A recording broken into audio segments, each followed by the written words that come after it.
주일 예배를 하나님께 드리겠습니다.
하나님은 영이시니 예배하는 자가 신령과 진정으로 예배할지니라.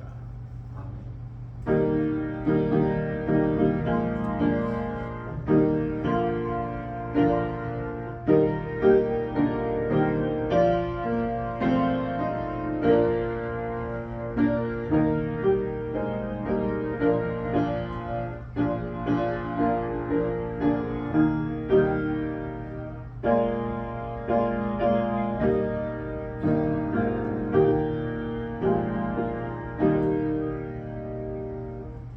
영원히 찬송을 받기에 합당하신 주 여호와 우리 아버지 하나님, 그 크신 능력과 사랑을 인하여 영광을 돌립니다.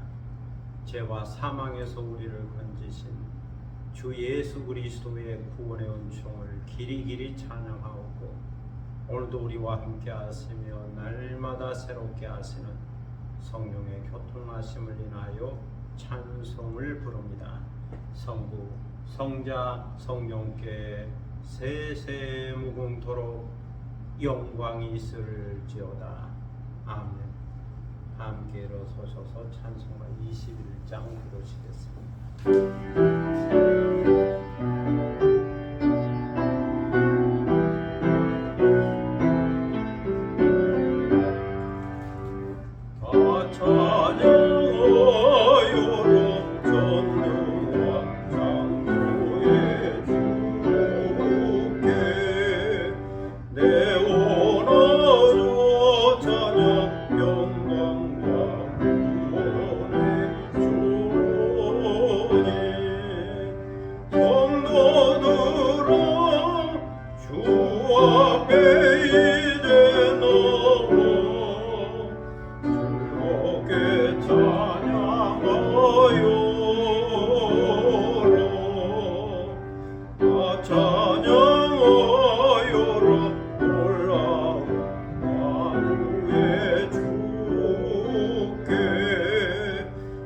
오그는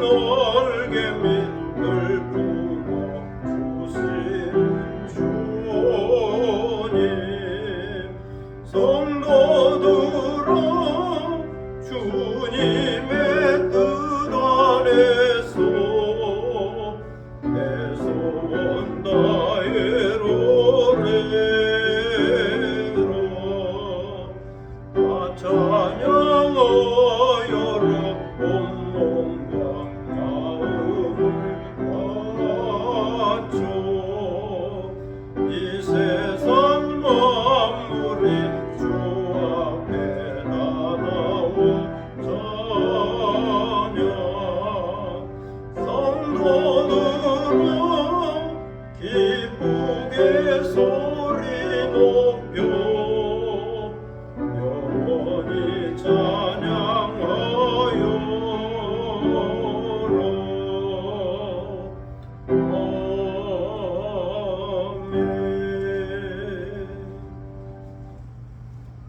함께 겸비한 마음으로 참여 기도를 하나님께 드리겠습니다. 은혜와 긍휼이 풍성하신 아버지 하나님, 아침마다 새로우신 주님의 인자하심과 성실하심에 이끌려 저희들이 주님 보좌 앞에 다시 나왔습니다. 인생의 항해가 힘이 들고 인생의 짐이 무거운 저희들이지만 수고하고 무거운 진자들아 다 내게로 오라고 내가 너희를 쉬게 하리라고 말씀하신 주님의 부르심과 초청을 의지하여 주님 앞에 나왔습니다. 그러하오니 저희들을 영접하여 주시고 주님의 인자하심으로 저희들의 모든 죄와 허물을 용서하여 주시고 세상의 모든 무거운 짐으로부터 쉼과 자유를 주시고 안식일의 은총을 더하여 주시기를 기도드립니다. 하나님 아버지, 주님의 은혜를 생각하면 한평생 찬송을 불러도 부족하지만 저희들은 순간순간 주님의 은혜를 잊어버리고 은혜를 모르는 자인 것처럼 살았음을 고백합니다. 성령의 감동과 감화와 이끄심이 있었으나 때로 성령을 소멸시키고 성령을 근심케 했으며 성령을 따라 성령의 열매를 맺으며 살지 못했음을 고백합니다. 항상 기뻐하고 쉬지 말고 기도하고 범사에 감사하고 호흡하는 동안 찬송하며 사는 것이 주님의 거룩한 뜻인 줄을 알면서도 때로 저희들은 슬퍼했으며 기도를 쉬었으며 감사를 잃었으며 찬송을 잊고 살 때가 많았음을 고백합니다. 사랑해야 할 시간에 사랑하지 못했고 용서해야 할 시간에 용서하지 못했으며 정직해야 할 시간에 정직하지 못했습니다. 대접해야 할 시간에 먼저 대접하지 못했고 섬겨야 할 시간에 겸손히 섬기지 못했습니다. 담대하게 살아야 할 저희들이지만 때로 비겁할 때가 많았고 굳게 서서 의를 이루어야 할 저희들이지만 낙심할 때가 많았습니다. 하나님 아버지, 주님께서는 저희들에게 소중한 시간과 건강과 물질과 은사를 주셨지만 저희들은 이 모든 것을 통하여 하나님의 선하신 뜻을 이루지 못했고 하나님께 합당한 영광을 돌리지 못했습니다. 내게 주어진 삶의 목적과 사명에 대하여 충성하지 못했고 탐심과 욕심에 이끌려 살았습니다.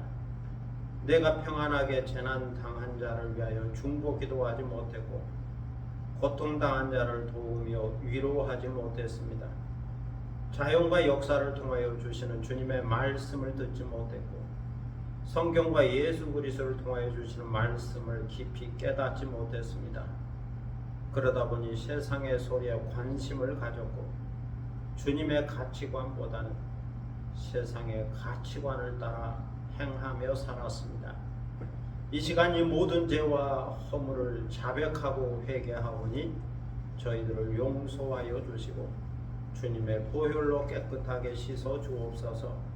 주의 정직한 영으로 저희들을 새롭게 하여 주시고 자원하는 심령을 회복시켜 주옵소서. 지금은 주님과 나만이 아는 죄들을 생각하며 묵묵히 참여 기도를 계속합니다.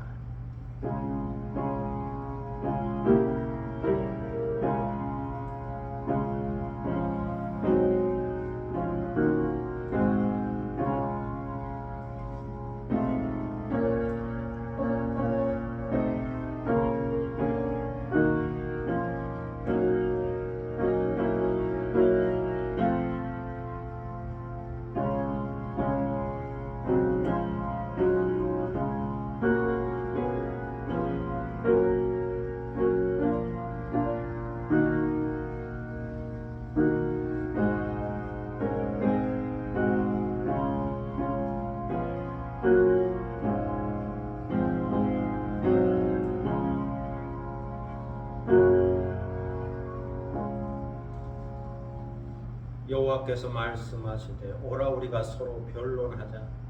너희의 죄가 주홍 같을지라도 눈과 같이 희어질 것이요 진홍같이 붉을지라도 양털같이 휘게 되리라. 그러므로 주 예수 그리스도 안에 있는 자에게는 결코 정죄함이 없느니라. 아멘. 사도신경으로 우리의 신앙을 함께 고백하겠습니다. 전능하사 천지를 만드신 하나님 아버지를 내가 믿사오며 그 외아들 우리 주 예수 그리스도를 믿사오니 이는 성령으로 잉태하사 동정녀 마리아에게 나시고 본디오 빌라도에게 고난을 받으사 십자가에 못 박혀 죽으시고 장사한 지 사흘 만에 죽은 자 가운데서 다시 살아났으며 하늘에 오르사 전능하신 하나님 우편에 앉아 계시다가 저리로서 산자와 죽은 자를 심판하러 오시리라. 성령을 믿사오며 거룩한 공예와 성도와 서로 교통하는 것과 죄를 사하여 주시는 것과 몸이 다시 사는 것과 영원히 사는 것을 믿사옵나이다. 아멘. 자리에 앉으시겠습니다. 성시교독 6번입니다. 성시교독 6번 시편 말씀을 함께 교독하도록 하겠습니다. 성시교독 6번입니다. 여호와여 일어나옵소서. 하나님이여 손을 두옵소서. 가난한 자들을 잊지 마옵소서.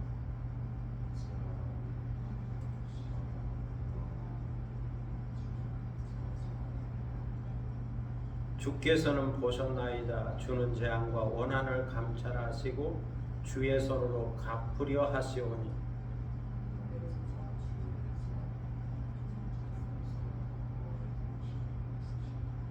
악인의 팔을 꺾으소서. 악한 자의 악을 더 이상 찾아낼 수 없을 때까지 찾으소서.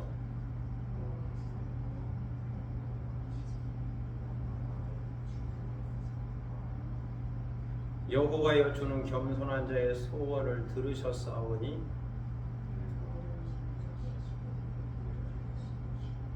고아와 압제에 당하는 자를 위하여 심판하사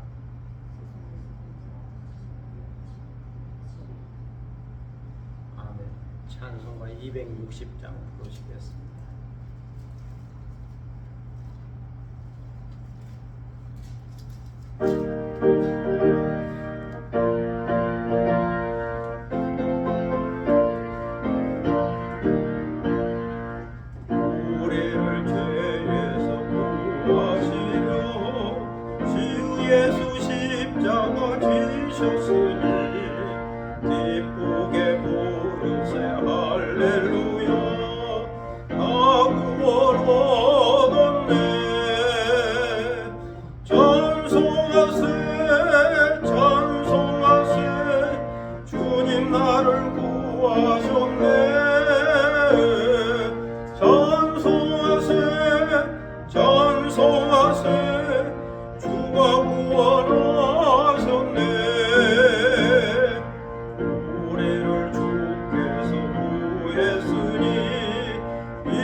주가 구원하셨네.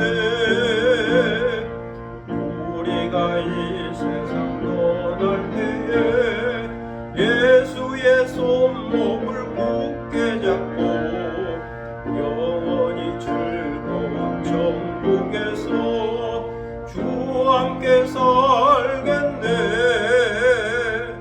찬송하세 찬송하세 주님 나를 구하셨네.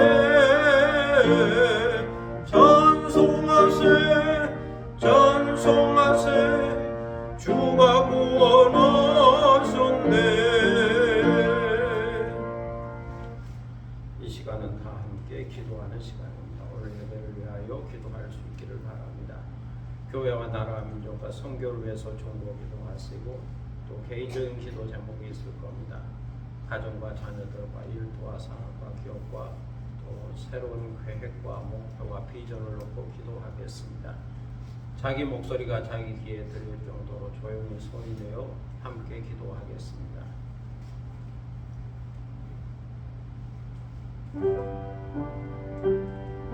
아브라함과 이삭과 야곱의 삶의 전에서 역사에 은혜를 감사합니다. 지난 일주일 동안 우리들과 지켜주시고 도와주십니다.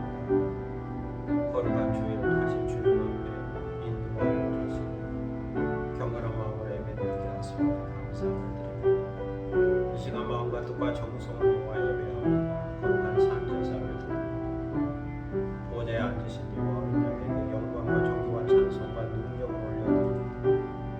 이 시간 우리 예배를 받으시고 운영해 주시고 성령께서 오셔서 저희를 강화시키시고 변화시키시고 성령으로 충만한 시간이 되도록 인도하여 주옵소서.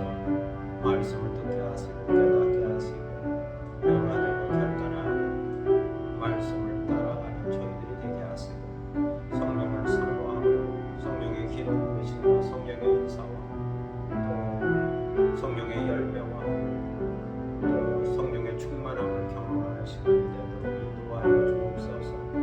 오늘도 교회를 지켜주셔서 교회를 통하여 영광 받으시고 교회를 통하여 하고자 하시는 하나님의 위대한 역사가 이루어지도록 인도하시고 여기에 교회가 있으며 지역사회에 소망이 있게 하시고 구원의 놀라운 역사가 이루어지게 하시고 시온의 대로가 있는 마음속에 시온의 대로가 있는 교회가 되도록 인도하여 주옵소서. 나라 민족 가운데 함께 하시고 정의와 평화가 정착되게 하시고 이 땅이 복음화되도록 은혜를 베풀어 주시고 적국력 땅도 복음화되게 하시고 주님의 나라가 임하게 하여 주옵소서. 오늘도 세계로 어떤 선교사들을 기억하시고 그들의 발걸음을 복되게 하시고 그들이 가는 곳마다 주 예수 그리스도 복음이 전파되고 하나님의 나라가 임하며 치유와 이적과 표적이 일어나도록 역사하여 주옵소서. 세계 도처의 기근과 질과 태로와 전쟁과 소문이 싸우니 그 땅에서 고통당한 자들을 주여 구원의 은총으로 함께하여 주시고 새 생명의 역사가 있게 하시고 치유와 회복과 구조와 또 새로워지는 역사가 있게 하시고 가난한 자에게 복음이 전파되어지며 억눌린 자에게 복음이 전파되며 참 평화의 소식이 임하도록 은총을 더하여 주옵소서. 오늘도 개인적인 기도 제목을 갖고 나왔습니다. 우리의 가정과 자녀들을 기억하시고 복되게 하시고 은혜를 베풀어 주옵소서. 건강하게 하시고 평안하게 하시고 자유하게 하시고 온전한 믿음으로 살도록 인도하시고 하나님이 주신 복을 누릴 수 있도록 복의 복을 더하여 주옵소서. 주어진 일도와 삶과 기업과 하는 일들과 계획과 비전과 목표 가운데 함께 하시고 성령의 기름을 부어주셔서 하는 일마다 잘 되게 하시고 형통하게 하시고 또 때로는 사람을 붙여주시고 환경과 기회와 여건을 붙여주시고 또 물질을 붙여주셔서 넉넉함과 풍요함 가운데 살게 하시고 하나님의 도우심으로 모든 일들이 잘 진행되도록 인도하여 주시고 합력하여 선을 이루게 하여 주옵소서.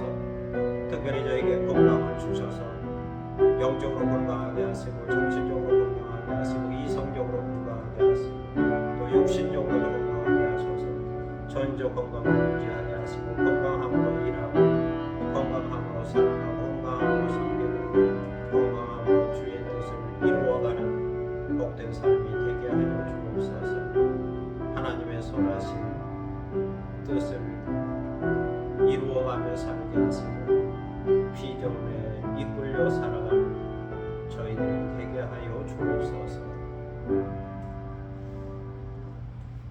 거룩하시고 존귀하신 아버지 하나님 은혜를 감사합니다. 오늘도 예배하오니 우리 예배를 받으시고 주의 영광이 이곳에 임하는 시간이 되게 하여 주옵소서.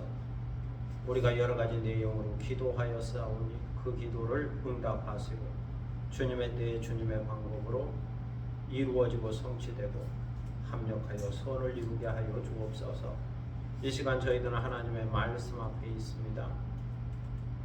고린도 서신을 통하여 사도 바울을 통하여 주시는 하나님의 말씀을 듣게 하시고 새롭게 깨닫고 새롭게 발견하고 하나님의 지혜를 알아서 그 지혜 가운데 살아가는 저희들이 되게 하여 주옵소서.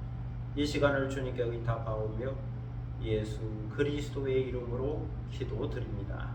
아멘.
하나님 말씀은 고린도전서 2장 6절로 13절입니다. 고린도전서 2장 6절로 13절입니다. 신약성경 264면 되겠습니다. 고린도전서 2장 6절로 13절입니다. 이 계시의 말씀을 받들어 읽을 때에 살아계시는 하나님의 음성을 듣는 시간이 되시기를 바랍니다. 그러나 우리가 온전한 자들 중에서는 지혜를 말하노니 이는 이 세상의 지혜가 아니요 또 이 세상에서 없어질 통치자들의 지혜도 아니요 오직 은밀한 가운데 있는 하나님의 지혜를 말하는 것으로서 곧 감추어졌던 것인데 하나님이 우리의 영광을 위하여 만세전에 미리 정하신 것이라. 이 지혜는 이 세대의 통치자들이 한 사람도 알지 못하였나니 만일 알았더라면 영광의 주를 십자가에 못 박지 아니하였으리라. 기록된 바 하나님이 자기를 사랑하는 자들을 위하여 예비하신 모든 것은 눈으로 보지 못하고 귀로 듣지 못하고 사람의 마음으로 생각하지도 못하였다 함과 같으니라. 오직 하나님이 성령으로 이것을 우리에게 보이셨으니 성령은 모든 것 곧 하나님의 깊은 것까지도 통달하시느니라. 사람의 일을 사람의 속에 있는 영 외에 누가 알리요? 이와 같이 하나님의 일도 하나님의 영 외에는 아무도 알지 못하느니라. 우리가 세상의 영을 받지 아니하고 오직 하나님으로부터 온 영을 받았으니 이는 우리로 하여금 하나님께서 우리에게 은혜로 주신 것들을 알게 하려 하심이라. 우리가 이것을 말하거니와 사람의 지혜가 가르친 말로 아니하고 오직 성령께서 가르치신 것으로 하니 영적인 일은 영적인 것으로 분별하느니라. 아멘. 찬양하겠습니다. 참미예수 143장 내가 만민 중에 찬양하겠습니다.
펄 사이든 스트리커 퍽은 1892년 6월 26일에서 1973년 3월 6일까지 살았던 미국의 소설가입니다.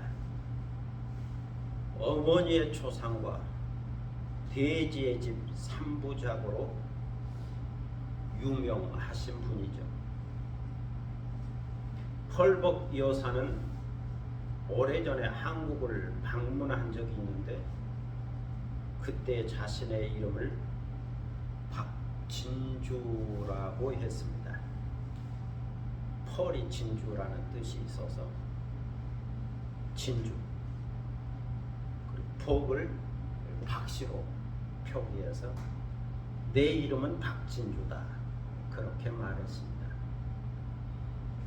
펄벅 여사는 부천시 심곡동의 소사 희망원을 건립하여 한국 전쟁으로 인한 고아와 혼혈 아동을 손수 돌보기도 했으며 미용과 양장 기술 등을 교육시켜서 아이들이 잘할 수 있도록 도와주었습니다.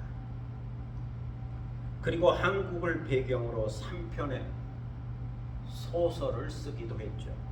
그것은 한국에서 온 두 처녀, 살아있는 갈대, 새해입니다. 펄벅 여사는 그의 책 서문에 한국은 고상한 사람들이 사는 보석 같은 나라다라고 말하면서 그 누구보다 한국을 사랑하고 있었음을 증명했습니다. 펄벅 여사는 어머니의 초상이라는 작품을 써서 노벨 문학상을 받았습니다. 그 작품 속에서 그녀는 자기의 어머니에 대해서 이렇게 말하고 있습니다. 그녀의 어머니는 22세에 결혼을 했습니다. 그리고 선교사인 남편을 따라서 전혀 알지 못하던 중국으로 갔습니다. 그리고 미지의 세계인 중국 대륙에서 두려움과 굶주림과 생명의 위험을 겪으면서 선교 활동을 했습니다. 그녀의 어머니는 그런 고난 가운데서 7명의 자녀들을 낳았죠. 그런데 그 중에 4명은 병이 들어 어머니의 품에서 죽었습니다. 그러나 그 고통 속에서도 어머니는 믿음으로 새 아이를 정성껏 키웠죠. 남은 아이들에게 소망을 주기 위해 어머니는 고통스러운 빛을 띠지 않았습니다. 남은 아이들을 기쁘게 하려고 쾌활하고 즐거운 노래를 부르곤 했죠. 또한 잡지나 책에서 재미있는 그림들을 오려다가 아이들의 방에 붙여주었습니다. 이처럼 어머니는 남은 아이들과 함께 즐거운 이야기를 하고 즐거운 노래를 부르며 시간을 보내었습니다. 그리고 하나님의 말씀을 들려주었죠. 이처럼 아이들은 언제나 어머니의 밝은 얼굴을 보았기 때문에 한 번도 어머니가 고생하고 있다는 것, 마음속에 아픔을 간직하고 있다는 것, 하나님 앞에 나가 얼마나 많은 눈물의 기도를 했을까 하는 상상을 해보지 못했습니다. 자녀들은 언제나 그 어머니의 밝은 얼굴, 미소가 있는 초상을 보면서 그들 또한 어머니처럼 밝은 얼굴로, 밝은 마음으로 자라게 되었죠.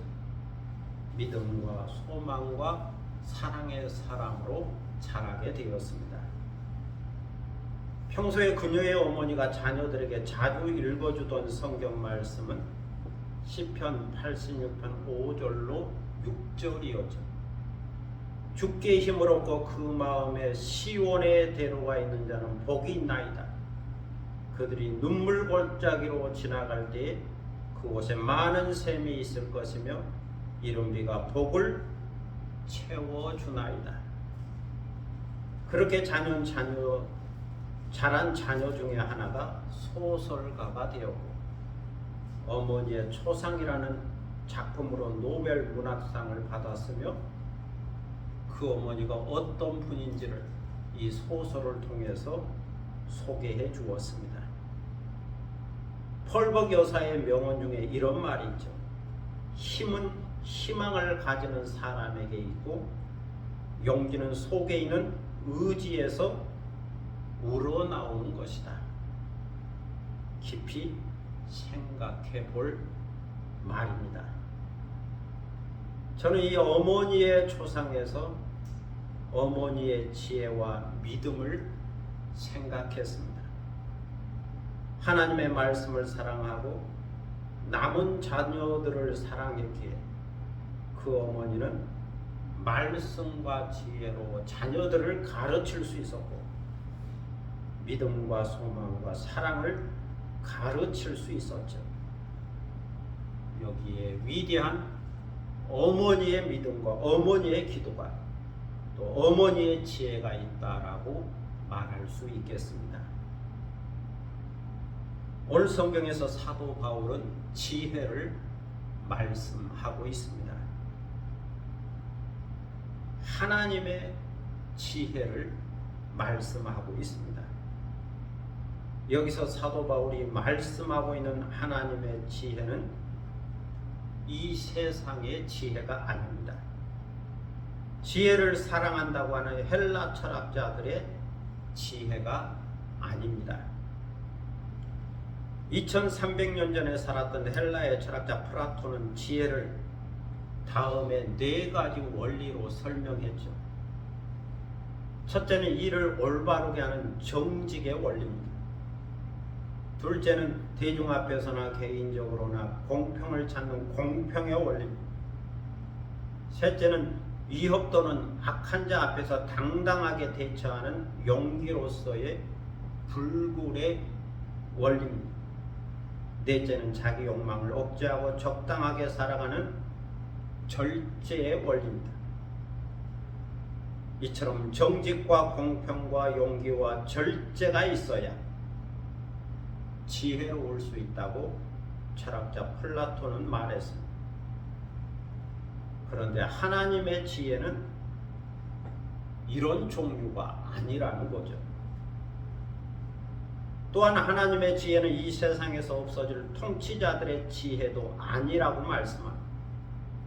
세상을 통치하는 왕들의 정치적, 경제적, 군사적 지혜가 아니라는 겁니다. 오늘날에는 지도자의 지도력에 관한 책들이 많죠. 지도자가 중요하기에 지도자의 지식, 건강, 경제력, 권력, 지도력을 많이 이야기하고 있습니다. 그런데 지도자에게 가장 중요한 것은 지도자의 인격이라고 말하죠. 지도자의 인간됨과 사람됨이 중요하다는 겁니다.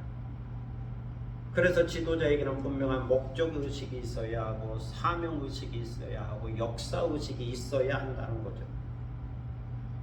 이것을 갖춘 인격이 되어야 좋은 지도자라는 겁니다. 다음으로 지도자는 객관성이 확실해야 된다고 말합니다. 주관에 매이거나 이기적인 자기 욕심에 매이거나 자기 집착에 매이면 안 된다는 거죠. 그리고 지도자는 자기 평가에 진실해야 하고 자기가 할 수 있는 일과 할 수 없는 일을 분별할 수 있어야 한다고 말합니다. 할 수 있는 일은 자기가 해야 하겠지만 할 수 없는 일은 다른 사람에게 분배할 수 있어야 하는 거죠. 지도자는 혼자 다 할 수 없고 옆에 있는 사람들에게 골고루 일을 나누어서 그들이 잘할 수 있도록 도와주어야 하는 거죠. 마지막으로 지도자는 중간 화해자가 되어야 한다고 말합니다. 사람들의 의견이 서로 다를 때 극과 극으로 갈라져서 극단주의자들이 서로 충돌할 때 그것을 조정하고 화해시킬 수 있어야 한다는 겁니다. 한쪽 편에 서 있는 것이 아니라 모두가 하나가 되도록 협력하도록 통합하는 능력이 있어야 한다. 그 사람이 대통령이라면 국민 통합에 능력이 있어야 한다는 거죠.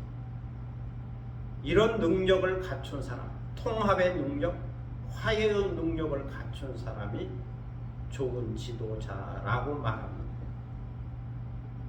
이것이 정치인의 지혜요, 정치인의 지혜요, 또 정치 지도자의 지혜라고 말할 수 있습니다.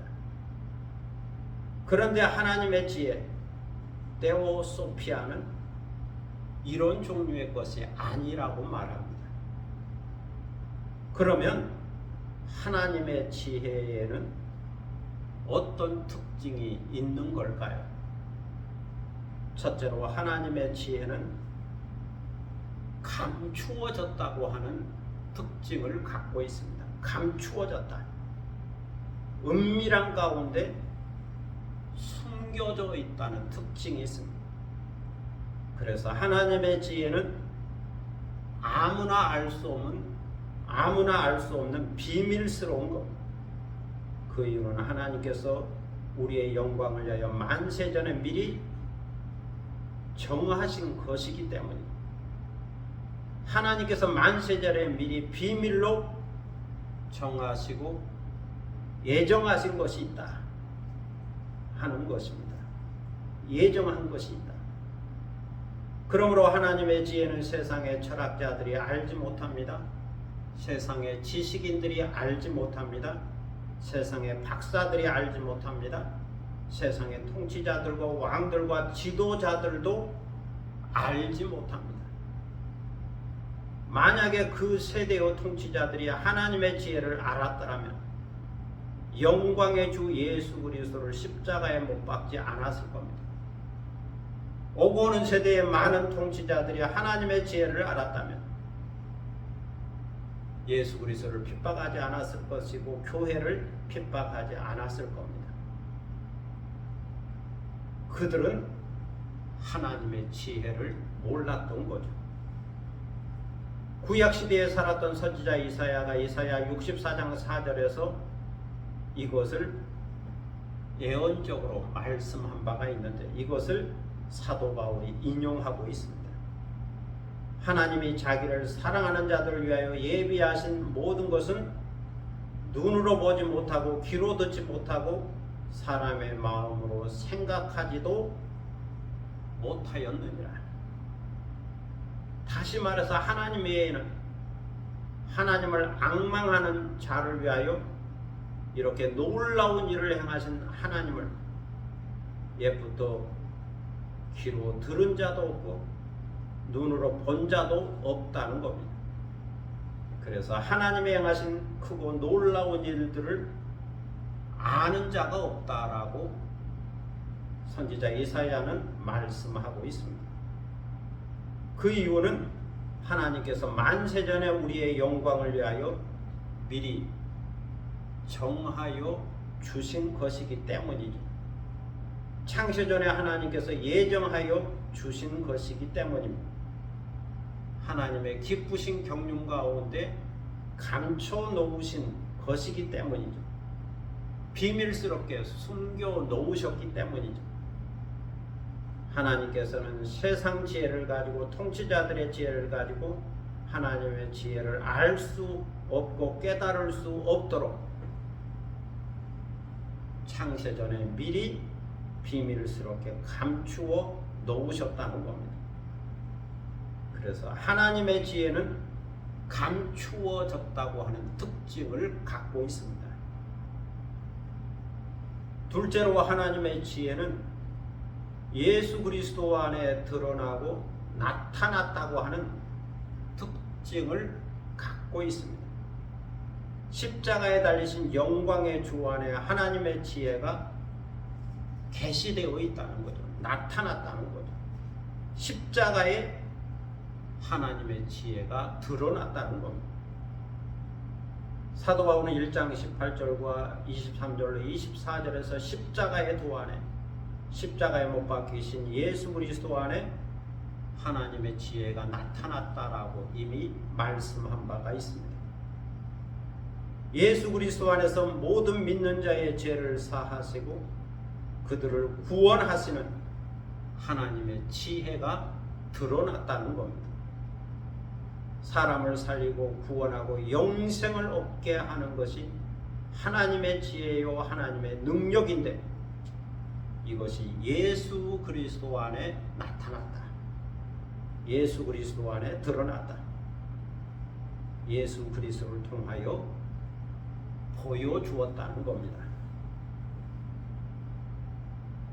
셋째로 하나님의 지혜는 성령으로 알게 되고 깨닫게 된다고 하는 특징을 갖고 있습니다. 사도 바울은 10절에서 이것을 말씀합니다. 오직 하나님이 성령으로 이것을 우리에게 보이셨으니 성령은 모든 것 곧 하나님의 깊은 것이라도 통달하시느니라. 사도 바울은 하나님께서 성령으로 이것을 우리에게 보여주셨다라고 말씀합니다. 우리에게 보이셨다. 하나님의 지혜, 하나님의 예정, 하나님의 비밀은 성령의 역사를 통해서 알 수 있다는 말이죠. 성령의 감동과 감화를 통해서 알 수 있다는 말이에요. 진리의 성령이 임하시고 진리의 성령이 깨닫게 해주셔야 하나님의 지혜를 깨달을 수 있다는 말입니다. 여기서 우리는 성령에 대한 새로운 이해를 갖게 됩니다. 성령의 능력이란 무엇인가? 성령의 능력이란 한마디로 말해서 하나님의 지혜를 알고 깨닫게 하는 것에 있습니다. 감추어져 있는 하나님의 지혜를 알게 하는 것에 있죠. 성령은 하나님의 깊은 것까지도 통달하고 계시기 때문에 성령을 받고 성령의 도우심을 받으면 얼마든지 하나님의 지혜를 알 수 있다는 겁니다. 바로 이것이 성령의 능력이요 성령의 조명이요 성령의 감동과 감화라는 거죠. 사람의 일은 사람 속에 있는 영이 합니다. 이처럼 하나님의 일을 하나님의 지혜는 하나님의 영만이 아는 거죠. 하나님의 영은 다른 말로 성령을 가리키고 있는 거죠. 그래서 하나님의 영이신 성령만이 하나님의 지혜를 알게 된다는 겁니다. 그런데 예수 그리스도를 믿는 그리스도인들은 세상의 영을 받지 아니하고 오직 하나님으로부터 온 영을 받았습니다. 하나님으로부터 온 영, 성령을 받은 거죠. 하나님께서는 그리스도인들에게 은혜로 주신 것들을 알게 하려고 이처럼 성령을 부어주셨습니다. 그러므로 그리스도인들은 성령을 통하여 하나님의 마음을 알게 됩니다. 하나님의 지혜를 알게 됩니다. 하나님의 사정을 알게 됩니다. 하나님의 뜻과 경륜을 알게 됩니다. 그리고 하나님의 비밀인 십자가의 도를 알게 되죠. 성령이 임하고 성령의 감동과 감화를 통하여 십자가에 못 박히신 예수 그리스도를 알게 됩니다. 십자가에 달리신 예수 그리스도 안에서 우리를 구원하시는 하나님의 능력과 지혜와 사랑이 있다고 하는 것을 깨닫게 됩니다. 사도 바울은 로마서 8장 9절에서 말씀하고 있습니다. 그리스도의 영이 없으면 그리스도의 사람이 아니다. 여기서 말하고 있는 그리스도의 영은 성령을 가리키는 말입니다. 하나님의 영도 성령이고 그리스도의 영도 성령이죠. 그래서 성령을 받지 아니하면 그리스도인이 아니다.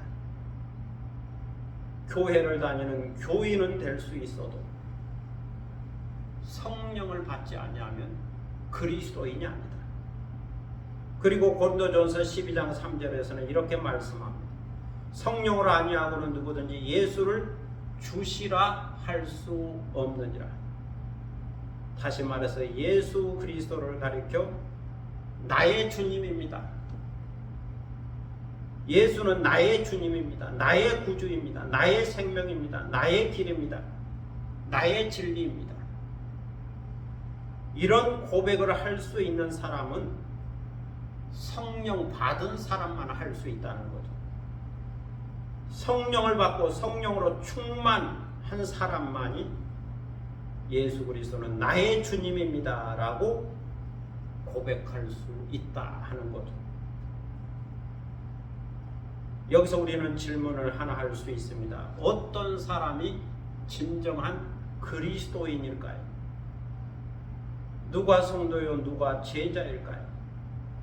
복음서에서는 예수님을 따르면서 부지런히 예수님의 말씀을 듣고 배우는 사람이 제자입니다. 그런데 사도행전의 맥락에서는 성령을 받은 사람이 제자요, 그리스도입니다. 그리고 고린도전서의 맥락에서는 성령을 받고 하나님의 죄인 십자가의 도를 알고 깨닫고 이해하고 믿는 사람이 제자요, 그리스도입니다. 성령을 받고 예수 그리스도의 십자가와 부활과 재림을 믿고 기다리는 사람이 그리스도인이라는 거죠. 성령을 받고 하나님의 은혜를 알고 깨닫고 영적인 일들을 분별하는 사람이 그리스도인이라는 겁니다. 그러므로 누구든지 성령을 받으면 십자가는 내 죄를 위한 속죄의 사건으로 이해하고 받아들이고 수용하게 됐죠. 부활은 내 의와 다시 살아남에 대한 확증의 사건으로 수용하게 됩니다. 재림은 내게 주시는 소망의 사건으로 깨닫고 믿게 되죠. 이 모든 것이 나를 구원하고 영원한 생명을 주기 위한 하나님의 은혜와 사랑과 지혜라는 것을 알게 되고 깨닫게 되고 믿게 되는 겁니다. 그래서 사도 바울은 11절에서 말씀합니다. 우리는 하나님으로부터 온영이신 성령을 통하여 하나님께서 우리에게 은혜로 주신 것들을 알게 됩니다. 하나님이 은혜로 주신 것들을 알게 된다. 참으로 귀한 말씀이죠. 하나님의 은혜는 과거에도 있었고 현재도 있으며 미래에도 있을 겁니다. 중요한 것은 오늘 내가 여기에서 호흡하며 살면서 하나님이 주신 놀라운 은혜를 알고 깨닫는 거죠. 성령이 임하심으로써 하나님의 지혜를 알고 십자가의 도를 알고 깨닫고 믿을 수 있다면 이것보다 더 큰 은혜는 없을 겁니다. 성령을 통하여 이렇게 깨닫게 된다면 내게 주어진 모든 일들과 상황과 사건이 전적인 하나님의 은혜가 되는 거죠. 내가 아는 것, 내가 깨닫는 것, 내가 경험하는 것, 내가 호흡하며 사는 모든 것이 하나님의 은혜라는 겁니다. 내가 예수 그리스도를 믿어 구원 얻는 것이 하나님의 은혜입니다. 하나님의 죄인 십자가의 도를 이해하고 아는 것도 하나님의 은혜입니다. 건강 있고 생명 있고 믿음 있고 가정이 있고 일터가 있고 사랑할 대상이 있는 것도 하나님의 은혜입니다. 오늘 내게 이러한 일이 있고 이러한 사건이 있고 이러한 상황이 있는 것도 하나님의 은혜입니다. 또 새로운 사람을 알고 만나는 것도 하나님의 은혜입니다. 내 발로 걸어서 교회에 나와 말씀을 듣고 기도하고 예배드리는 것도 하나님의 은혜입니다. 깊이 생각해보면 은혜 아닌 것이 없죠. 성령을 받으면 하나님 주신 모든 은혜를 더 깊이 이해하고 깨닫고 감사하고 감격하게 되는 겁니다. 성령이 임하면 은혜 중심적 가치관, 은혜 중심적 세계관을 갖고 살게 됩니다. 모든 것을 하나님의 은혜로 이해하고 해석하고 받아들이고 수용하게 되죠. 성령이 임하고 역사하면 모든 사건을 하나님의 은혜로 소화하고 받아들이는 능력을 간직하게 됩니다. 사도 바울은 13절에서 말씀합니다.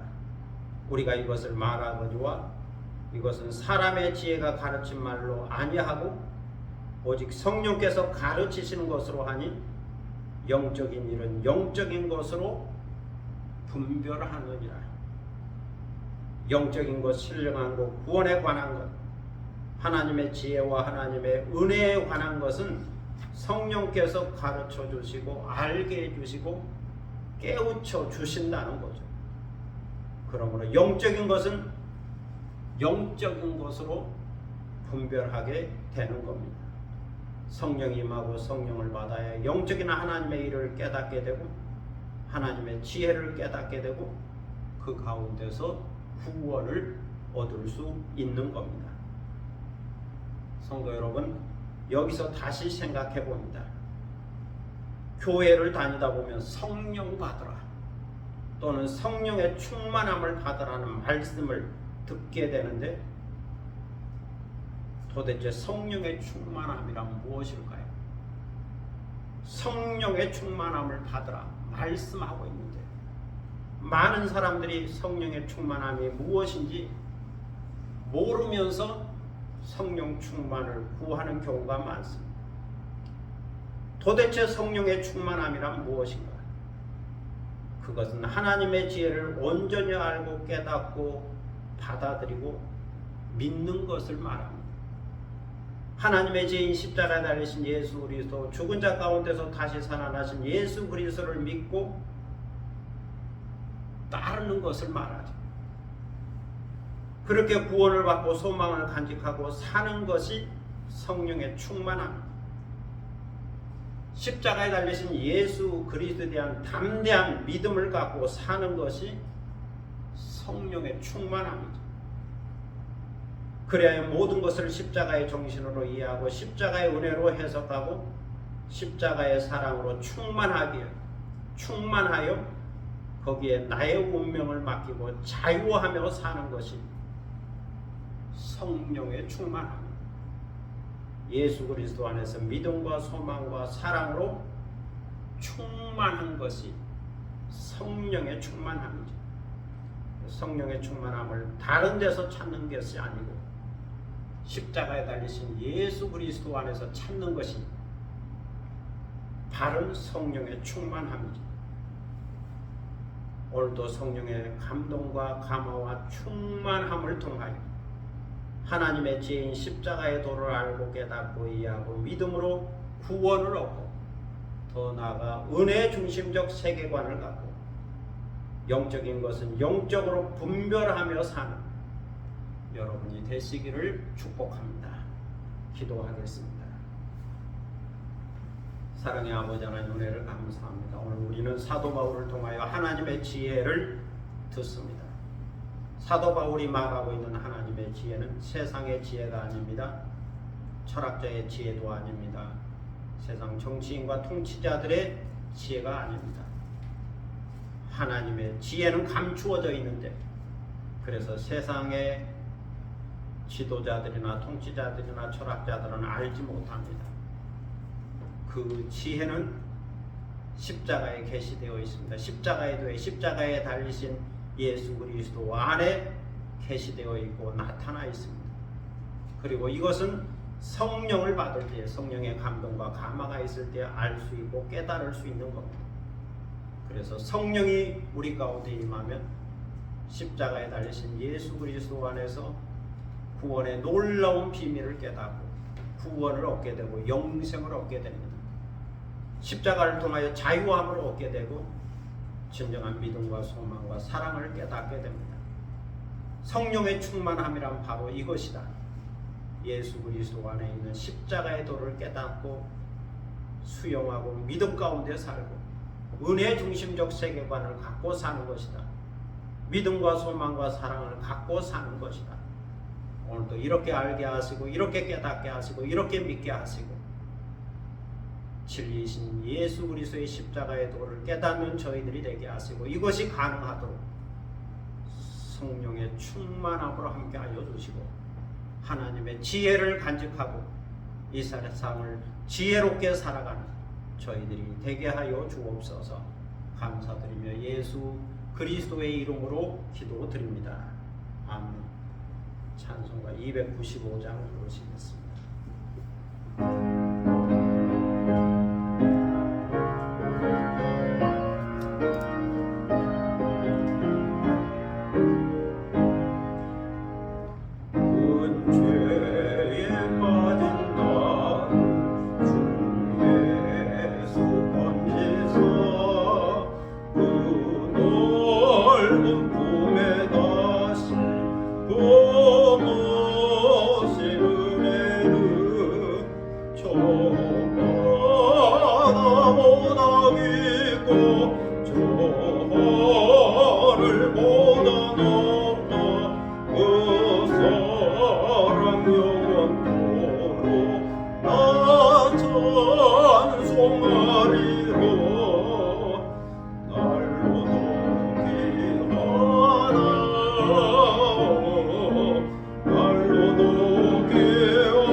일어서셔서 630장 부르심으로 하나님께 봉헌하겠습니다.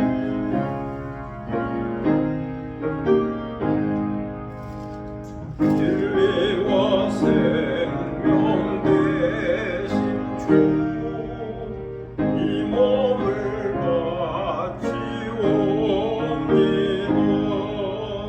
믿음과 소망 사랑에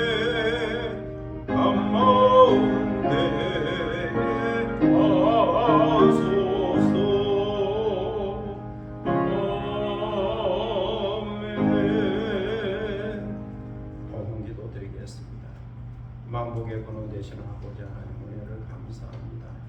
복 주심하고 약속한 거룩한 주일을 맞이하여 주님 앞에 나왔습니다. 주님 앞에 나올 때 빈손 들고 나오지 않고 귀한 행을 정성껏 준비하였다가 드리게 하시오니 감사를 드립니다. 주일원금을 드립니다. 11종금을 드립니다. 감상금을 드립니다. 우리 마음의 뜻과 정성을 모아 이 예물을 드립니다. 기도의 제목과 소원을 모아 이 예물을 드립니다. 주를 사랑하는 사랑의 고백과 충성과 헌신의 마음을 모아 이 예물을 드립니다. 그러하오니 주께서 받으시고 흠명하여 주시고 주님 앞에 올려진 향기로운 예물이 되게 하시고 오늘 드린 우리의 예배를 더욱더 값지게 하고 풍성하게 하는 예물이 되게 하여 주옵소서. 드리는 손길을 기억하셔서 하늘의 복과 땅의 복을 더하시고 더욱더 감사의 조건이 풍족하게 하시고 하나님의 지혜를 알고 깨달아서 그 지혜 가운데 살아가는 복된 생애가 되게 하여 주옵소서. 감사드리며 예수 그리스도의 이름으로 홍기도 드립니다. 아멘. 자리에 앉으시겠습니다. 교회 소식 시간입니다. 함께 인사하는 시간이 되기를 바랍니다. 감사합니다. 오늘은 셋째 주일입니다. 주님의 은혜와 평안이 늘 함께 하시기를 바랍니다. 아파서 못 오기도 하고 또 개인 사정이 있어서 못 오기도 했는데 주님의 은혜가 함께 하시기를 바랍니다. 2월 22일 수요일부터 사순절이 시작됩니다. 주님의 순환을 생각하고 묵상하고 또 깊이 생각하는 교회의 절기입니다. 십자가에 달리신 예수님을 깊이 묵상하는 사순절 기간이 되시기를 바랍니다.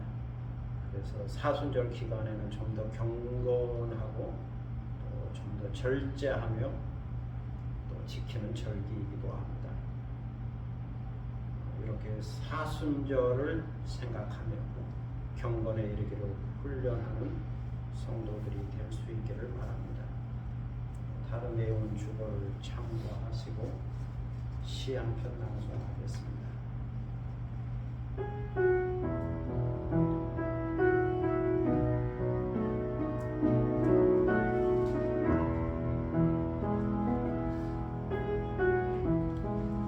입춘에서 우수까지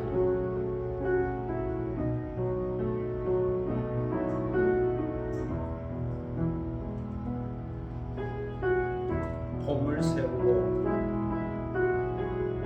봄이 시작된다고 하는 입춘이 잔잔한 파도처럼 조용히 왔다 가는 보름의 달빛을 받은 밤바다 속으로 사라진다. 얼어붙고 갈라진 세상, 신음하고 아파하는 사람들,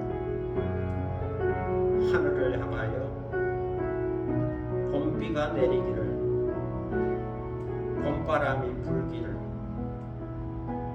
간절한 마음으로 기도한다. 우수가 한 걸음에 다가오니 바위들 사이로 계곡물 흐르고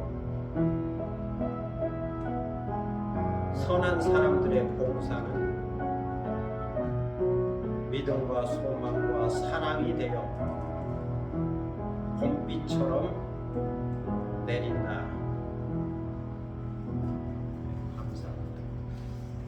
봄비 우수라고 그러네요. 봄비가 내리는 계절입니다. 이제 다 함께 일어서셔서 주만 바라볼지라 참에서 353장 보시겠습니다.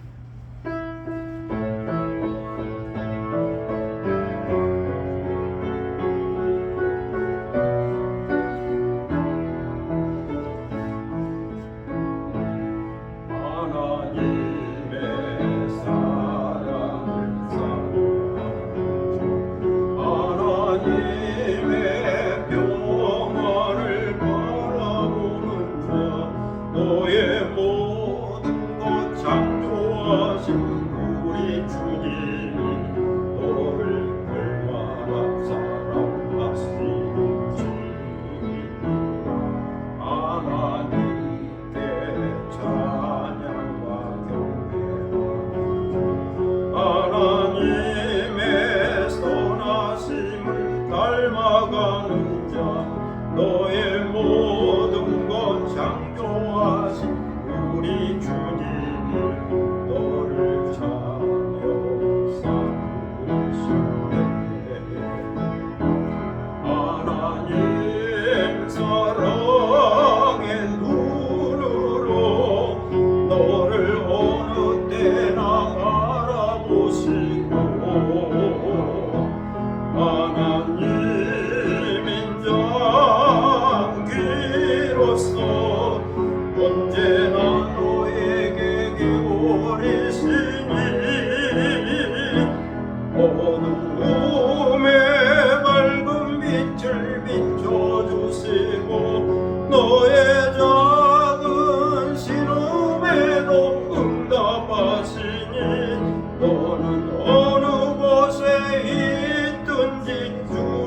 지금은 주 예수 그리스도의 무한하신 은혜와 아버지 하나님의 극진하신 사랑과 성령의 감동감은 교통하심과 충만케 하시니 하나님의 지혜를 알고 깨닫고 믿음으로 십자가 달리신 예수 그리스도를 믿고 구원 얻어 은혜 중심적 세계관을 갖고 살기 원하는 성령의 충만함으로 살기 원하는 사랑하는 모든 믿음의 권속들 머리 위에와 그리고 이 교회 위에 지금부터 영원토록 함께 하시기를 간절히 축원하옵나이다. 아멘.